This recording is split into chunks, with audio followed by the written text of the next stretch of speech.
So when I was born, D was in prison. He was calling his mother to see if I was born yet, to see if she'd been up to the hospital, because he still felt like I was his.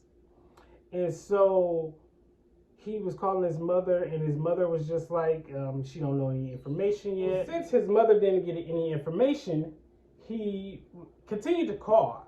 Now jumping to the hospital, so when my mother was at the hospital, they was asking her like, hey, what's the name gonna be?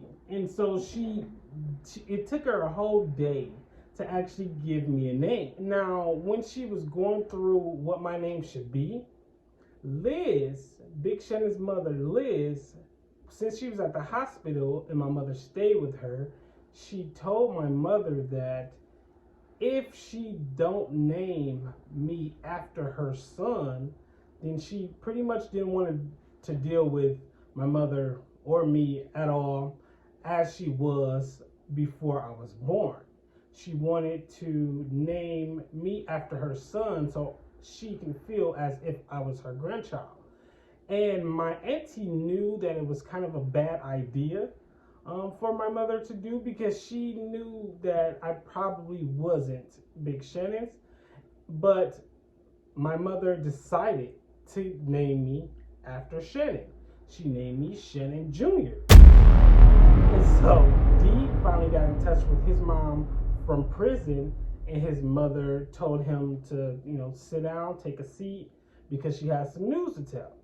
So she told him that I was born, but I was named after the other guy. So to them, I was not D's child. So from there, they kind of excluded me out of even having a thought of being in their family. And so when the blood test came for me and Shannon, it actually came 0%. He was not my father. He was not my father. And so now I'm here with a man's complete name. And my mother was young, and it sounds like it was kind of pushed upon her to actually name me after a guy that wasn't my biological father. And so through that time, my mother still remained with Liz in the home for a few months from me being born. And it was a time that my mother was at the laundromat with my auntie Tawanda, and D popped up. So D popped up real mad. He was furious because he still felt like he was the father, especially if the test results for the other guy came back negative. He was mad because she named me after another guy. He was ready to take a blood test with me as well. But then he ended up going back to prison. And so when he went back to prison, he was getting to the grips that he wanted to be with my mom. He wanted to, have me in his life. And so his girlfriend, Carrie, had wrote him a little thank you card, or get well, or a love you card, and sent it to the prison. And so what D did was, everything that said his name, he turned in the letters to my mother's name. So he made his name into my mother's name and sent my mother the card. And so next thing he know is, a few days later, he gets a visit, and the visit says from my mother and Carrie. And so when he went up there, he like, oh shoot, I already know it's about to be some drama. So when he got to the phone booth, he spoke to Carrie first, and she showed him the card, and she was trying to confront him about why he would give her card that she gave to him to someone else. And he was like, man, I don't really want to hear that. So he's just like, let me talk to Kimberly so I can, talk to her about my son. and things like that. And so Carrie got up off the phone call mad. And so when my mom got on the phone, he was just asking things like, can they be together? And he want to be in my life, his son's life, and just things like that. And my mom straight up told him, like, hey, you should have stayed with her because I don't want you either. And so she said she didn't want him and just walked away.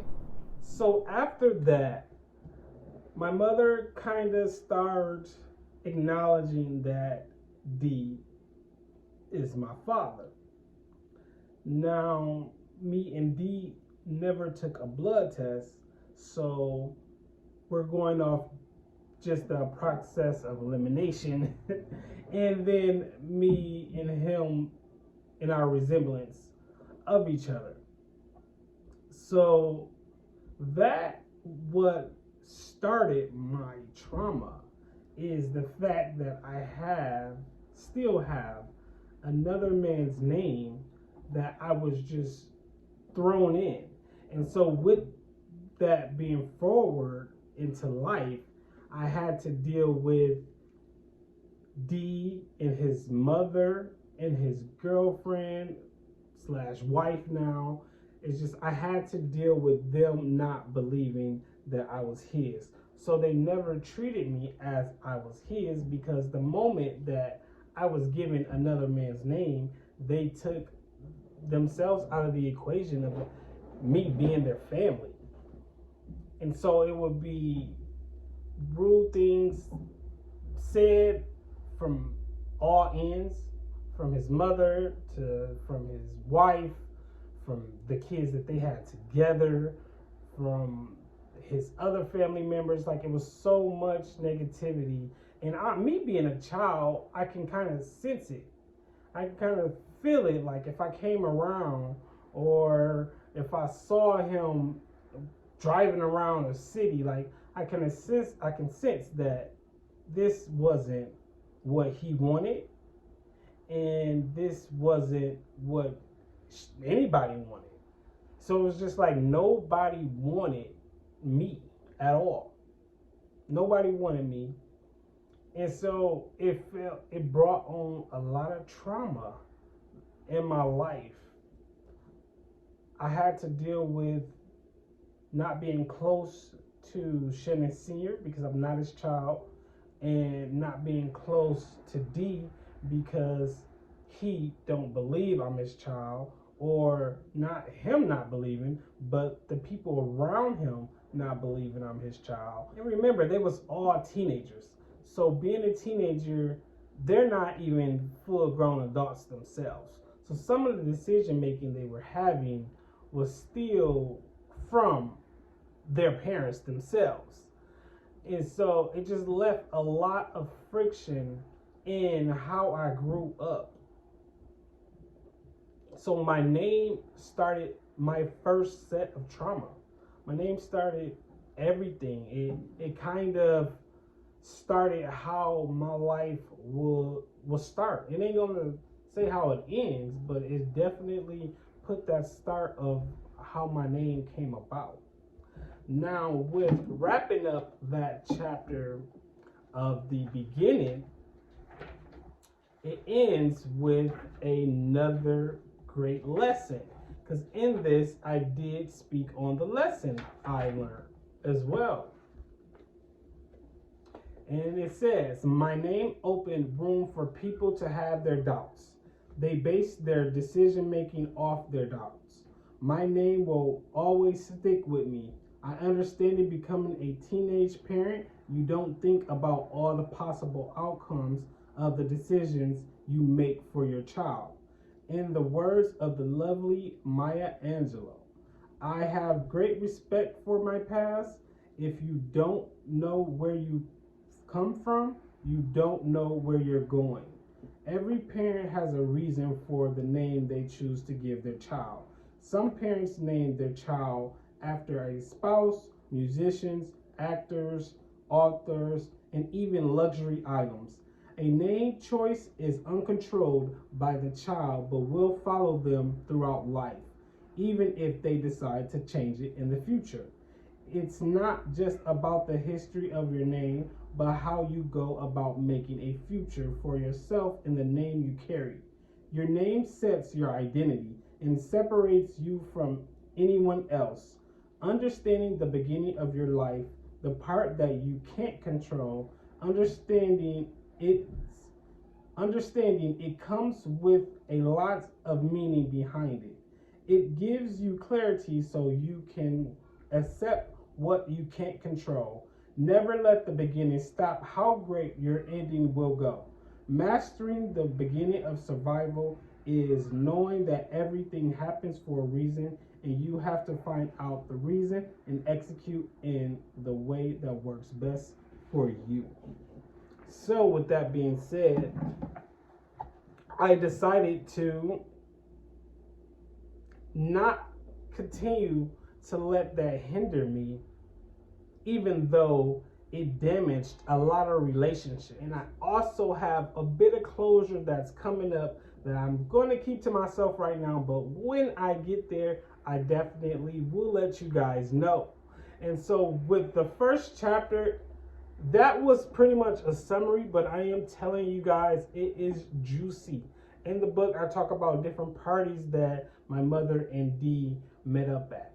I talk about the situation where Shannon actually didn't just have me on the way before he knew that I wasn't his, but he also had another child on the way who's literally about 2 weeks younger than me. So at the same time, it was so much going on. It was more than my mother being pregnant, and it was just a lot of things happened that was totally out of my control, that I feel that still just weighing on me as I grew, just because of the drama it caused and the connections that I didn't have with people and the connections that I do have with people. So that is Surviving the Beginning Part 1. And we're going to discuss Part 2 in another video. And Part 2 is the Surviving Self-Love. In that video, we're going to talk about bullying. We're going to talk about sexuality. You're going to hear more stories about my mother and my father. And so it's going to be even more juicier. So if you are ready to hear all of these stories, make sure you like and subscribe to the channel. Touch the notification bell button. That way you catch on every video soon it drops, because these stories are going to get juicier and juicier. This was just covering the surface so you guys can understand where my name came from and how it came about.